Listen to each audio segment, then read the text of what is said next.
चैन से सोना है तो जाग जाओ, क्योंकि गुनाह को अंजाम तक पहुंचाने वालों की बड़ी आमदरफ्त ने जिले के आवाम की मुश्किलें बढ़ा रखी है। गुनाह के हर पहलू पर हमारी नजर है। हम हर उस वाक्य पर अपनी पड़ताल जारी रखे हुए हैं जिसकी दस्तक जुर्म से वास्ता रखती है। नमस्कार, मैं स्वप्निल श्रीवास्तव एक बार फिर गुनाह बाकी है कि इस खास पेशकश को लेकर आपके साथ हूं। इस बार हमने उन लोगों की फहरिस्त इकट्ठी कर रखी है जिन्होंने न जाने कितनी मासूमों को ताउम्र का जख्म दे रखा है। जी हां, बेखौफ दरिंदों की करतूत पर इस बार है हमारी नजर, क्योंकि गुनाह अभी बाकी है।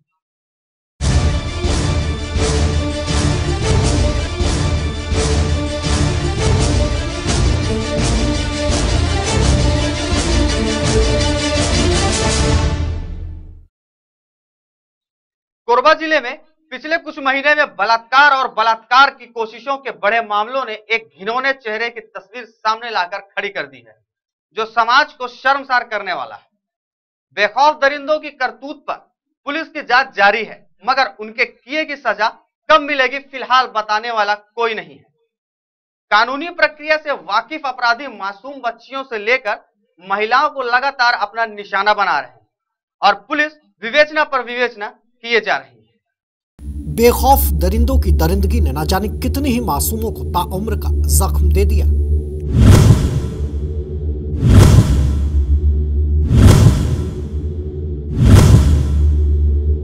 उन वहशी भेड़ियों ने कई लड़कियों की जिंदगी तबाह कर दी, जिसका जख्म वक्त वक्त पर उन दरिंदों की काली छाया उन्हें दिखाता रहेगा। छत्तीसगढ़ का कोरबा जिला पिछले कुछ महीनों से हवस के भेड़ियों की भूख से चित्कार रहा है। एक ऐसी आवाज जो कानून के रहबरों को परेशान नहीं करती। कोरबा में पिछले कुछ महीनों में दुष्कर्म की कोशिशें और बलात्कार के आए सामने मामले रिश्तों के कुमकुम पर कालिख मलने का काम भी करते रहे। दोस्ती और मोहब्बत के फरेब के किस्से लोगों के जुबां पर होंगे, मगर जिले के कई इलाकों में हुई दुष्कर्म की वारदातों ने जहां रिश्तों के पाक दामन पर ना मिट पाने वाला बदनुमा दाग लगा दिया, वहीं लड़कियों के चेहरों के सामने छोड़ दी एक ऐसी परछाई जो वक्त वक्त पर उन्हें डराती रहेगी। बेखौफ दरिंदों की भूख का शिकार बनी कई लड़कियां आज भी न्याय पाने की उम्मीद कानून के दर पर दस्तक देती नजर आ जाती है। हम आपको सबसे पहले बताते हैं उस घिनौने चेहरे की करतूत, जिसकी भूख का सामान बनी वो लड़की जो रिश्ते में उसे चाचा कहती है। जी हाँ, बालको थाने की सरहद में आने वाले ग्राम नकटीखार में रहने वाला रामदयाल उराव अपनी सगी भतीजी का 2 साल तक बलात्कार करता रहा। बलात्कार करने की एवज में वो दरिंदा उस लड़की को जीवन भर अपने साथ रखने यानी शादी का प्रलोभन देता रहा, मगर 4 मई 2012 को अचानक मामले की पैदाइश तब हो गई जब तबीयत खराब होने की वजह से लड़की को चिकित्सक के पास ले जाना पड़ा। डॉक्टरों ने युवती के परिजनों को बताया कि उनकी बेटी की कोख में 6 माह का नवजात पल रहा है। और रामदयाल बिगाड़ दिया था ना मेरा लड़की को, अभी रामदयाल उधर उधर भाग रहा है। देखते ही देखते मामला सामाजिक न्यायालय में पहुंच गया। सामाजिक अदालत के फैसले को दरकिनार करते हुए उस शख्स ने पुलिस के हस्तक्षेप को भी ठेंगा दिखा दिया, जिसमें युवती को साथ रखने की समझाइश दी गई थी। सामाजिक न्याय और कानून की हुंकार के बाद भी जब बात बनती नहीं दिखी, तो युवती ने उन सपनों को रौंद डाला जिसकी चाह में वो 2 साल तक अपने ही चाचा की हवस का शिकार बनती रही। वर्तमान में जो महिला गर्भवती भी है, उनकी रिपोर्ट फॉर मेडिकल परीक्षण रखी गई थी और उसी आधार पर रामदयाल उराव के खिलाफ 376 का प्रकरण पंजीबद्ध की गई। वर्तमान में जो आरोपी फरार है उसकी गिरफ्तारी के लिए पुलिस प्रयास की जा रही है। बालको पुलिस ने रामदयाल के खिलाफ धारा 376 के तहत बलात्कार का अपराध तो दर्ज कर लिया है, मगर वो घिनौना चेहरा अब भी कानून के शिकंजे की बजाय कहीं दूर छिपा बैठा है। तो देखा आपने कि किस तरह से रिश्तों के कुमकुम पर कालिख मलने वालों ने मानवता की हत्या कर दी। उन्होंने एक ऐसा अपराध किया जिसकी सजा का प्रावधान तो कानून की किताब में है, लेकिन बलात्कार जैसे घिनौने कृत्य की सजा समाज के हिसाब से मुकम्मल नहीं है। कानून के लिहाज से इस शख्स ने केवल बलात्कार किया है। कानून की धारा 376 के तहत इस पर सिर्फ दुष्कर्म करने का मामला बनता है, मगर इस समाज की नजरों में इसने वो गुनाह किया है जिसकी सजा सिर्फ और सिर्फ मौत है। जी हां, राकेश नाम के इस इंसान रूपी भेड़िए ने वो घिनौना कृत्य किया है जिसकी सजा कानून की किताब में मुकम्मल नहीं। ये शख्स 2 मई 2012 को अकलतरा से बाराती बनकर कोरबा के फोकटपारा में खुशियों के गीत पर थिरकते थिरकते एक परिवार की 6 साल की बच्ची की अस्पत का लुटेरा बन गया। इसने फोकटपारा में रहने वाले एक मजदूर परिवार की 6 साल की बच्ची को पहले बहला फुसला कर अगवा किया, इसके बाद उसे सुनसान इलाके में ले जाकर मानवता की हत्या कर दी। इसने उस बच्ची की अस्मत लूटने के बाद भागने की कोशिश तो की, लेकिन पुलिस की सक्रियता से ये कानून के जाल में फंस गया। अकलतरा जांजगीर चांबा के एक लड़का है राकेश चौहान, एक बलात्कार का जो घटना घटित कर दिया, उसी का जो रिपोर्ट थाने में प्राप्त होने पर फिर हम तत्कालीन प्रकरण पंजीबद्ध करके उसमें कार्रवाई करते हुए आरोपी राकेश चौहान को गिरफ्तार करके अभी रिमांड में भेजे गए थे।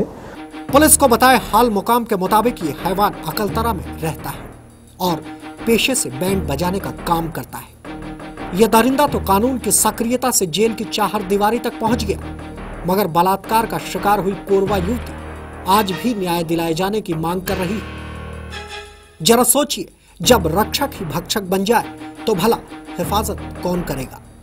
जी हाँ, पहाड़ी कोरबा युवती से बलात्कार किए जाने का मामला 15 दिसंबर 2011 को सामने आया, जिसका दाग कानून की खाकी वर्दी पर भी लगा। जिले के आला अफसर से की गई शिकायत के बाद बांगो थाने में पदस्थ रहस लाल डहरिया नाम के प्रधान आरक्षक को महज निलंबित कर दिया गया, मगर जांच का हवाला देकर कोरबा युवती की आबरू लूटने वालों को खुली हवा में सांस लेने की मोहलत दे दी गई।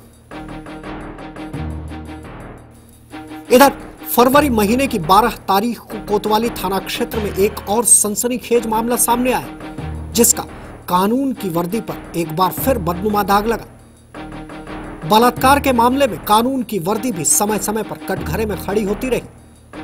हाल ही में आरक्षक अमृतलाल केरकेट्टा को न्यायालय से अपहरण और बलात्कार के मामले में मिली सजा उसका प्रमाण है। जिले में आबरू के लुटेरे बेखौफ गश्त कर रहे हैं, तभी तो कोई मासूम छत्तीसगढ़ एक्सप्रेस में सरंगबुदिया से कोरबा के बीच बलात्कार की कोशिश की शिकार हुई, तो किसी युवती को पा जाने की नाकाम कोशिश में उस पर प्राण घातक हमला कर दिया गया। सलाखों के पीछे नजर आता ये वहशी दरिंदा 6 फरवरी 2012 को उरगा से अपने साथ एक मासूम को लेकर ट्रेन में बैठा। उरगा से छत्तीसगढ़ एक्सप्रेस में बैठकर कोरबा के लिए रवाना हुआ, मगर चंद किलोमीटर की दूरी में इस दरिंदे की नीयत में खोट आ गया और इसने उस परिचित व्यक्ति के भरोसे को तार तार करने की पूरी कोशिश की, जिसने अपनी 13 साल की मासूम बेटी को इसके भरोसे ट्रेन में बैठा दिया। ये शैतान जब नाबालिग युवती से बलात्कार करने की कोशिश में नाकाम रहा, तो गेवरा स्टेशन से पहले ही उस बच्ची को चलती ट्रेन से नीचे फेंक दिया गया। हालांकि उस मासूम की जिंदगी तो बच गई, मगर इस शैतान की डरावनी सूरत ने उसकी आंखों में हमेशा के लिए घर कर लिया। जो ऐसे मामले जो आ रहे हैं अभी सामने, उसका जो कारण जो लगता है वो कारण सब अलग अलग हैं। जैसे कि कटघोरा में शिक्षक और बच्ची, मतलब शिक्षक और स्टूडेंट, छात्र और उनके शिक्षक के बीच का मामला। इसके अलावा जैसे कोतवाली का जो है वो एक 5 साल की बच्ची के साथ जो हुआ, और राजगढ़ मार्ग में चाचा और भतीजी के बीच का मामला। तो ये अलग अलग मामले दिख रहे हैं, लेकिन इसमें जो एक मुख्य कारण जो एक है वो है सामाजिक जो कारण है वो एक है। इसके अलावा नैतिकता का जो पतन हो रहा है वो एक प्रमुख कारण है। दूसरा, जो तमाम संचार के साधनों में जो वृद्धि हुई है और नए नए चीज़ें, नए नए सीरियल्स और कई तरह की जो हमारा जो सांस्कृतिक जो ह्रास हो रहा है, उसके कारण लोग रिश्तों का महत्व और एक संबंध जो होता है उसको दरकिनार करके केवल अपने बारे में जब आदमी सोचने लगता है तो फिर वो ऐसा कृत्य करता है। पिछले 6 महीने में बलात्कार और बलात्कार की कोशिश के कई मामले जराइम पंजी में दर्ज किए गए, जिसमें कभी शिक्षक तो कभी सरकारी कर्मचारियों की घिनौनी सूरत जनता के सामने आती रही। हम आपको याद दिला दें, कटघोरा पुलिस ने 13 मार्च 2012 को बलात्कार का एक मामला दर्ज किया, जिसमें एक शिक्षक ने छात्रा से दुष्कर्म किया। बलात्कार का जख्म सह रही उस छात्रा की आबरू लूटने वाला आज भी फरार है। ऐसे कई मामले हैं जिनमें आरोपी कानून की गिरफ्त से अब भी दूर है। साथ ही कई मामलों में पुलिस की सक्रियता और आरोपी के खिलाफ की गई कार्रवाई भी संदेह को जन्म दे रही है। किसी ने चलती ट्रेन में मासूम की अस्मत को तार-तार किया तो किसी ने शिक्षा देने के बहाने छात्रा के साथ दुष्कर्म किया। खुलेआम घूम रहे बेखौफ दरिंदों को लेकर समाज के कुछ लोगों की राय हमने जाननी चाहिए कि आखिर बलात्कार जैसे घिनौने कृत्य को अंजाम तक पहुंचाने वालों को किस तरह की सजा से दंडित किया जाए।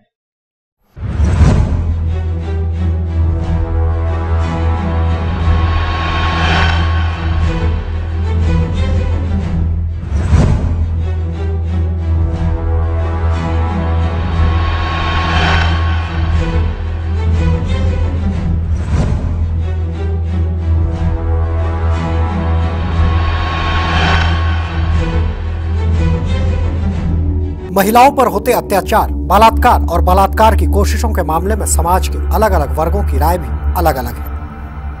हालांकि समाज का बड़ा वर्ग ये मानता है कि कानून की लचर प्रक्रिया और साक्ष्य के अभाव में दोषियों को मिलती राहत लगातार बलात्कार के आंकड़ों में इजाफा कर रही है।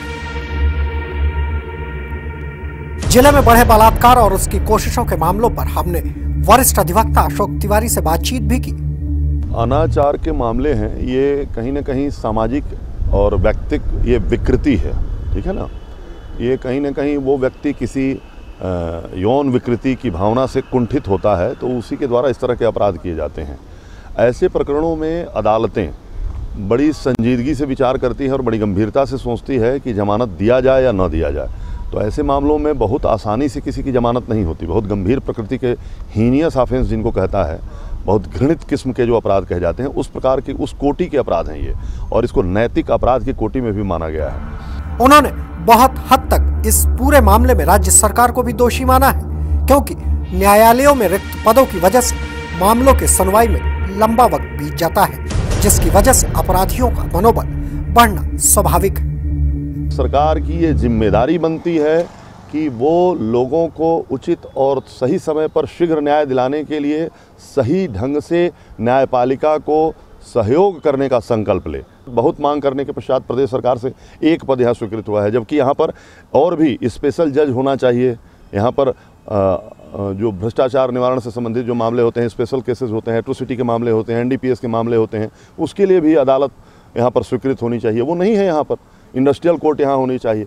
तो अदालतें जब तक हमारे यहाँ व्यवस्थित प्रदेश सरकार नहीं कराएगी, कहाँ से न्याय मिलेगा आपको। इधर शिक्षा के क्षेत्र से जुड़े वर्ग का साफ तौर पर कहना है कि पारिवारिक संस्कार, आधुनिकता की चकाचौंध और नशे की आदत बलात्कार जैसे घिनौने कृत्य करने पर मजबूर करती है। इस प्रकार की जो घटनाएं घटती हैं, ये तो एक प्रकार का मनोविकार है, और ऐसी घटनाओं को अंजाम उन्हीं लोग देते हैं जिनके भीतर कोई ना कोई गुण है, कोई ना कोई विकार है, मनोविकृति है। इसका एक समस्या, मनोवैज्ञानिक समस्या हम कह सकते हैं। और इसका एक और कारण नशे की लत भी है। नशा बहुत ज़्यादा तेज़ी से फैल रहा है, छोटे बच्चों से लेकर बड़ों तक, और नशे के शिकार लोग भी इस प्रकार की घटनाओं को अंजाम देते हैं। इसमें है एक संस्कारों की कमी होती जा रही है लोगों के। पहले संस्कार प्रबल थे, संयुक्त परिवार प्रथा थी, वो सब टूटन हो रहा है, एकाकी परिवार होता जा रहा है, और इसलिए उनको मानसिक बोझ बढ़ रहा है लोगों के। इसमें रिलैक्स नहीं हो पा रहे हैं, अपनी भावनाओं को जैसे शेयर करते थे, सबके सामने व्यक्त करते थे, वैसा नहीं कर पा रहे हैं। तो उसमें मनोवैज्ञानिक परेशानी होती जा रही है। मनोवैज्ञानिक ढंग से लोग हैं वो इसका शिकार हो रहे हैं, तो अंदर ही अंदर वो घुट रहे हैं। और दूसरा कारण ये भी है कि मैं साहित्य की प्राध्यापक हूँ, इसलिए कह सकती हूँ कि इसमें यह है कि सद साहित्य की कमी होती जा रही है। कहा जाता है ना कि अच्छा आप बीज बोएंगे उसका अच्छा प्रतिफल होगा, तो वैसे ही अच्छी भावनाएं होंगी, अच्छा साहित्य पढ़ेंगे तो अच्छा संस्कार बनेगा, अच्छा संस्कार बनेगा तो पूरा एक समाज संस्कारित होता जाएगा। तो आप देखिएगा कि टीवी कल्चर होता जा रहा है, उसमें भौतिकता की उसमें होड़ होते जा रही है, तो लोग हैं सब जो अच्छी भावना है, सद्भावना से दूर होते जा रहे हैं। इधर एक शिक्षित वर्ग का यह भी मानना है कि बलात्कार के अधिकांश मामले में बड़े और सक्षम वर्ग का हाथ होता है, जिनको कानून का कहीं न कहीं से खुला संरक्षण मिल जाता है। कुकर्म करने से या गलत काम करने से लोग जो है बिल्कुल हिचकते नहीं, एक चीज़। और दूसरी सबसे बड़ी बात यह है कि इसमें जो लोग इन्वॉल्व रहते हैं वह क्या रहते हैं कि थोड़े से समृद्धशाली लोग होते हैं इसमें, और कुछ जो है कहा जाना चाहिए एक सामान्य वर्ग के लोग रहते हैं। तो कुल मिलाकर ये लोग क्या करते हैं कि कानून को अपने मुट्ठी में रख लेते हैं, और कानून जो है इनको वह उतनी कड़ी सज़ा नहीं दे पाता जितना कि इस केस में दिया जाना चाहिए। इस घिनौने कृत्य की पड़ताल में हमने मनोरोग चिकित्सकों की राय भी जानी। हमने जिले के स्वास्थ्य अधिकारी से भी बात की। उन्होंने दुष्कर्म जैसे मामले पर जो राय दी उसे आप खुद सुनिए।